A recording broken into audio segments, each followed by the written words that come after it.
Bismillahirrahmanirrahim. Assalamualaikum warahmatullahi wabarakatuh. Kembali lagi di channel Pena Pencari Hikmah.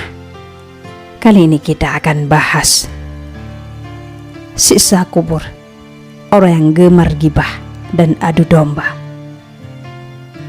Jangan lupa sukai video ini, komen dan berlangganan, serta bagikan video ini agar bermanfaat bagi semua.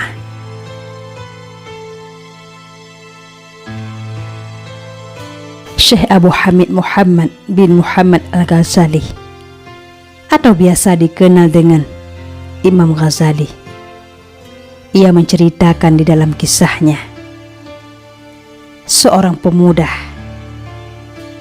penduduk kota yang memiliki saudara perempuan yang tak tinggal bersamanya. Saudara perempuan itu tinggal di salah satu sudut kota bersama ibunya. Ya, pemuda itu sepertinya memiliki urusan lain, sehingga memaksanya untuk tidak tinggal bersama keluarganya. Hingga suatu saat, saudara perempuannya mengadu kepada pemuda itu bahwa kondisinya sedang tidak baik. Ternyata perempuan itu sakit parah. Pemuda itu lantas bergegas pulang untuk menjenguk saudara perempuannya. Nahas, tak lama kemudian perempuan itu meninggal dunia. Pemuda itu lantas merasa sangat bersalah. Ia merasa telah gagal menjaga keluarganya. Sebagai lelaki, ia merasa harus bertanggung jawab menebus segala kesalahannya.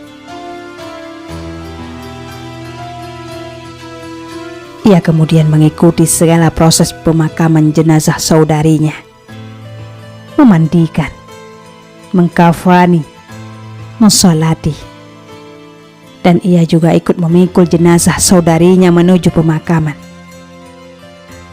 Bahkan ia pun turun ke liang lahat untuk mengistirahatkan saudarinya itu. Setelah prosesi pemakaman selesai, ia lantas pulang kembali ke rumah berkumpul dengan sanak saudara dan ibunya. Selang beberapa saat ia merasa kehilangan dompetnya. Setelah diingat-ingat, ternyata dompetnya jatuh di liang lahat dan ikut terkubur di makam saudarinya. Ia kemudian meminta tolong seorang lelaki dari sahabatnya untuk menemani menggali ulang kuburan saudarinya. Keduanya kemudian mendatangi pemakaman dan mulai menggalinya. Ia dan sahabatnya menggali dengan kewaspadaan tinggi, sembari mengamati setiap cangkul tanah yang barangkali terdapat dompet yang ia maksud. Dan benar, setelah galian mendekati jenazah, dompetnya pun berhasil ditemukan. Menyingkirlah sebentar dariku agar aku dapat melihat keadaan jenazah saudariku, pinta pemuda itu kepada sahabatnya.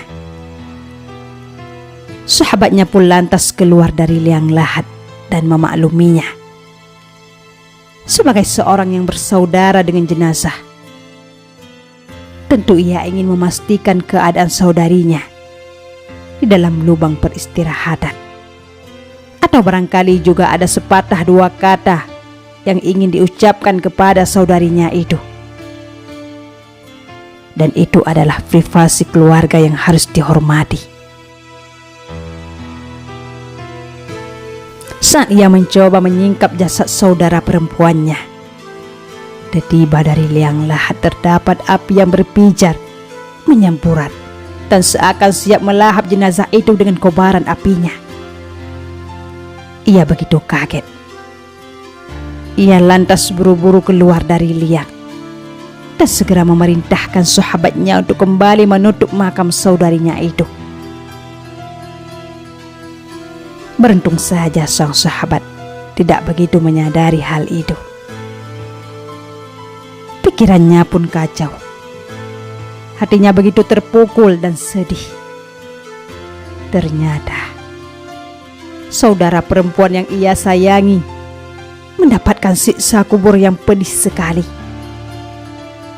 Ia lantas kembali ke rumah dengan gundah. Buru-buru ia mendekat kepada ibunda dan berbisik, "Wahai ibu, ceritakanlah kepadaku bagaimanakah saudara perempuanku selama ia menjalani kehidupan di dunia." Merasa aneh dengan pertanyaan putranya, sang ibu lantas menanyakan sebab mengapa ia menanyakan hal yang demikian rupa. Ia pun menceritakan kejadian yang baru saja ia alami di pemakaman saudarinya. Namun anehnya, ibunya tak merasa kaget dan malah pandangannya menerawang jauh sembari berkisah,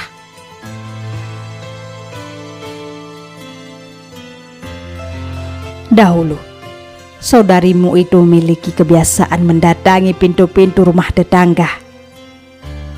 Ia kemudian menempelkan telinganya di daun pintu untuk mencuri dengar perkara yang terjadi di dalam rumah tetangga.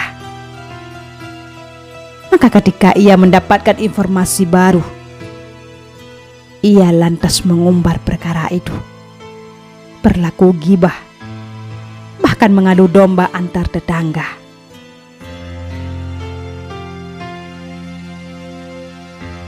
Setelah mendengar penuturan sang ibunda, ia pun sekarang paham bahwa itu adalah sebab azab kubur saudarinya itu. Maka barang siapa yang ingin selamat dari azab kubur, hendaknya ia menjauhi perkara adu domba dan ghaibah. Wallahu a'lam bishawab. Mudah-mudahan ini bermanfaat bagi kita semua. Assalamualaikum warahmatullahi wabarakatuh.